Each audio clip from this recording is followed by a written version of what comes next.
जय Hind. The black board class में आपका साथी स्वागत है। इस वीडियो में हम लोग देखेंगे 10 से 15 मिनट के अंदर अंदर मात्र कि जो भी इम्पोर्टेंट जीके है उस जीके को हम लोग कवर करेंगे। परीक्षा में इससे क्वेश्चन पूछा जा सकता है या पूछ चुका है। इससे क्वेश्चन जो प्री एग्जाम जो भी कुछ हो चुका है उसमें इससे क्वेश्चन पूछा जा चुका है रेलवे वगैरह में। ठीक है, इसको हम लोग ध्यान से देखेंगे और इसको याद रखने का कोशिश करेंगे। क्वेश्चन है, लाइन जो है वन लाइनर है सारा। ठीक है, देखते हैं इसको। कह रहा है जनगणना से एक है इसमें स्टेटमेंट। जनगणना संघ सूची के अंतर्गत वर्णित होता है। ठीक है, होता है ना, संघ सूची, राज्य सूची, समवर्ती सूची। उसमें से जनगणना को जो है संघ सूची के अंतर्गत रखा गया है। ठीक है, भारतीय संविधान की 7वीं अनुसूची में 3 अनुसूचियां हैं। ठीक है, बोले थे ना अभी, 7वीं अनुसूची में 3 अनुसूचियां हैं, 3 सूचियां हैं। तो इसी 3 सूची जो है, समवर्ती सूची और संघ सूची और राज्य सूची, उसमें से संघ सूची में इसको रखा गया है। जनगणना केंद्र सरकार का जिम्मेदारी है कराना। जनगणना कराना किसका जिम्मेदारी है? केंद्र सरकार का जिम्मेवारी है। और ये जनगणना जो होता है प्रत्येक 10 साल में आयोजित किया जाता है। ठीक है, अगला है स्टेटमेंट। भारत का संविधान भारत को राज्यों के संघ के रूप में वर्णित करता है। भारत का संविधान जो है भारत को राज्य के संघ के रूप में दर्शाता है। ठीक है, संविधान के अनुच्छेद 1 में स्पष्ट लिखा हुआ है, इंडिया जो कि भारत है राज्यों का एक संघ होगा। राज्यों का एक संघ होगा, यूनियन ऑफ स्टेट्स, ऐसा अनुच्छेद 1 में लिखा गया है। साइंस से एक स्टेटमेंट है कि भारत मछली के यकृत तेल यानी लीवर ऑयल में विटामिन डी का प्रचुरता होता है। मछली का तेल में क्या चीज होता है? यकृत तेल में विटामिन डी होता है। मछली का तेल ओमेगा 3 फैटी एसिड का भी बहुत अच्छा स्रोत है। ओमेगा 3 फैटी एसिड है। और इस ओमेगा 3 का जो है एक अच्छा मतलब कि स्रोत जो है मछली का तेल को माना जाता है, जो कि दिल दिमाग के लिए फायदेमंद होता है, जो कि दिल और दिमाग के लिए फायदेमंद होता है।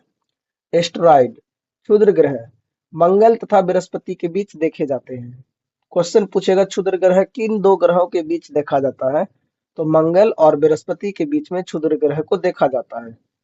इसे एस्टेरॉइड बेल्ट भी कहा जाता है। इसको जो है एस्टेरॉइड बेल्ट भी कहा जाता है। और ये चट्टानी अवशेष हैं जो कि सौरमंडल के निर्माण के समय से मौजूद हैं। सौरमंडल के निर्माण जिस समय हुआ था उस समय से ही ये क्षुद्र ग्रह जो है मौजूद है। ठीक है, परियोजना कई सारे भारत में परियोजनाएं चल रही हैं, पहले भी चल चुकी हैं। तो इस परियोजनाओं में से एक परियोजना है तुलबुल परियोजना। जैसे तुंगभद्रा परियोजना, हीराकुंड परियोजना वगैरह कई सारी परियोजनाएं हैं। और तो इसमें तुलबुल परियोजना जो है झेलम नदी पर स्थित है। क्वेश्चन पूछेगा तुलबुल परियोजना किस नदी पे स्थित है? तो झेलम नदी पर स्थित है। यह परियोजना जो है जम्मू और कश्मीर में स्थित है। झेलम नदी श्रीनगर के पास से होकर के बहती है। झेलम नदी कहाँ से बहती है? श्रीनगर के पास से होकर के बहती है। बाबरनामा के लेखक कौन है? बाबर है। बाबरनामा के लेखक बाबर है। यह बाबर की आत्मकथा है। बाबरनामा में क्या है? बाबरनामा में बाबर के ही विषय में आत्मकथा लिखा गया है। किस भाषा में लिखा गया है? तो ये जो है तुर्की भाषा में लिखा गया है। ठीक है, तुर्की भाषा यानी चगताई में लिखी गई है थी। बाद में इसका फारसी अनुवाद भी हुआ है, ध्यान रखिएगा। बात रहा अंतर्राष्ट्रीय महिला दिवस के बारे में, बता रहा है कि अंतर्राष्ट्रीय महिला दिवस कब मनाया जाता है? तो अंतर्राष्ट्रीय महिला दिवस 8 मार्च को मनाया जाता है। इसकी शुरुआत महिलाओं के अधिकारों और विश्व की शांति के लिए किया गया था।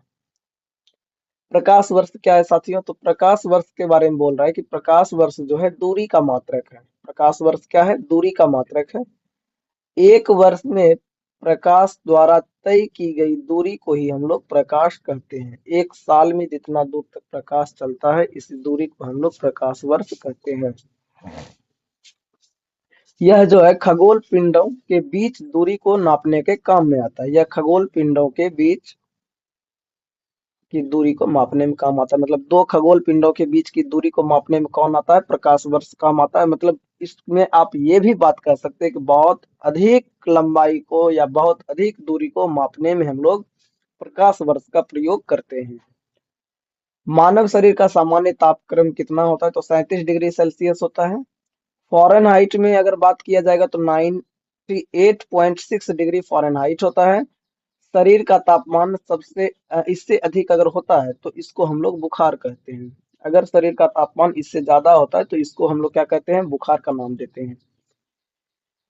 सेल्सियस स्केल एक होता है जो कि लिख लीजिए, आया ध्यान में तो C/5 बराबर F-32/9 बराबर K-273/5 बराबर R/4। ये सेल्सियस स्केल है। ये क्या है? सेल्सियस स्केल है, R/4। इससे आप जो है इतना सा चीज से आप चाह लीजिएगा तो सेल्सियस को फ़ारेनहाइट में, सेल्सियस को केल्विन में, केल्विन को रोमर में, किसी को भी किसी में कन्वर्ट करने का ये एक स्केल है। इस स्केल को आप याद रख सकते हैं। आइए बात करते हैं मुगल सम्राट के बारे में। कहता है अंतिम मुगल सम्राट जो है बहादुर शाह जफर द्वितीय हुए थे। बहादुर शाह द्वितीय जफर जो थे वो थे। 1857 के विद्रोह के बाद अंग्रेज ने इसको बंदी बना करके रंगून भेज दिया, म्यांमार जो कि अब नया नाम है, भेज दिया था, जहां पर कि रंगून में इनकी मृत्यु भी हो गई। ठीक है। भारत छोड़ो आंदोलन का नारा कौन दिए हैं? तो भारत छोड़ो आंदोलन का नारा महात्मा गांधी जी ने दिए थे। यह आंदोलन जो है 8 अगस्त 1942 से शुरू हुआ था और इसी समय गांधी जी ने करो या मरो का भी प्रसिद्ध नारा दिए थे। भारत छोड़ो आंदोलन के ही समय महात्मा गांधी जी के द्वारा करो या मरो का नारा दिया गया था। और यह कब हुआ था? तो 8 अगस्त 1942 को हुआ था। कह रहा है इसमें राशियों की कुल संख्या के बारे में बता रहा है। राशियों की कुल संख्या 12 होती है। मेष वृषभ से लेकर मीन तक कुल 12 राशियां मानी जाती है। ज्योतिष शास्त्र का आधार जो है ये राशि है। ज्योतिष शास्त्र का आधार को राशि, मतलब ज्योतिष शास्त्र का आधार भी जो है राशि ही है। एंजाइम मुख्य रूप से प्रोटीन है। एंजाइम जो है क्या है? मुख्य रूप से प्रोटीन है। एंजाइम जैविक उत्प्रेरक होते हैं जो शरीर के भीतर होने वाले रासायनिक प्रक्रियाओं जैसे को पाचन वगैरह को तेज करते हैं। एंजाइम के ही कारण हम लोगों के शरीर में भोजन वगैरह जो पचता है वो एंजाइम के ही कारण पचता है। ठीक है। सौरमंडल का सबसे चमकीला ग्रह के बारे में पूछेगा तो शुक्र हो जाएगा। सांझ का तारा, भोर का तारा भी इसको शुक्र कहते हैं, शुक्र को ही कहते हैं। पृथ्वी का जुर्मा ग्रह जो है उसको वो भी जो होता है शुक्र ही होता है। इस सब पॉइंट को ध्यान रखिएगा। सबसे गर्म ग्रह जो है वो भी शुक्र ही है। आइए बिंदुसार के पास चलते हैं। बिंदुसार मौर्य वंश का शासक था। वह चंद्रगुप्त मौर्य का पुत्र और महान सम्राट अशोक का पिता भी थे। ठीक है। सम्राट अशोक के पिता और चंद्रगुप्त मौर्य का पुत्र थे। कौन? बिंदुसार। लिंगराज मंदिर कहाँ है? तो लिंगराज मंदिर जो है भुवनेश्वर जो कि उड़ीसा में है। अब लिंगराज मंदिर में क्या है? तो अब लिंगराज मंदिर जो है भगवान शिव को समर्पित है। भगवान शिव को समर्पित है लिंगराज मंदिर। भगवान शिव को समर्पित है लिंगराज मंदिर। कलिंग वास्तुकला का एक अद्भुत उदाहरण भी है लिंगराज मंदिर। साथियों मकाऊ की मुद्रा को हम लोग क्या कहते हैं? मकाऊ की मुद्रा को हम लोग पटाखा कहते हैं। पटाखा के नाम से जाना जाता है। मकाऊ चीन का एक विशेष प्रशासनिक क्षेत्र है। ठीक है। मकाऊ जो है चीन का एक विशेष प्रशासनिक क्षेत्र है और वहां पे मकाऊ की जो मुद्रा है उसको हम लोग पटाखा भी कहते हैं, कहा जाता है। ठीक है। सिनेमा का आविष्कार निकोलसन तथा जीन लुमिये ने किए थे। सिनेमा का आविष्कार कौन किए? जीन लुमिये और निकोलसन के द्वारा किया गया। लुमिये ब्रदर्स ने 1895 में पेरिस में पहली बार सार्वजनिक फिल्म का प्रदर्शन भी किए थे। चंद्रमा के बारे में देखिए, एक स्टेटमेंट है कि पृथ्वी का एकमात्र उपग्रह है चंद्रमा।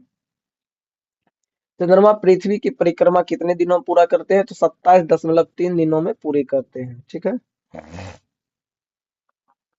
तो साथियों इस वीडियो में मात्र एक छोटा सा स्टेटमेंट वगैरह, मतलब वन लाइनर टाइप का जीके को हम लोग कवर किया है। उम्मीद करते हैं ये सारे आप लोगों को ध्यान में होगा। बस रिवीजन इसको आप कर सकते हैं। यहाँ तक आप हमारी वीडियो देखें तो हमारी वीडियो को लाइक कर दीजिए। ये सारे क्वेश्चन जो है साथियों परीक्षा में पूछा जा चुका है। क्या पता कब फिर से पूछ ले या क्या हो जाए, कहना मुश्किल है। खैर मिलते हैं फिर अगले वीडियो में। तब तक के लिए जय हिंद, वीडियो देखने के लिए आपका धन्यवाद।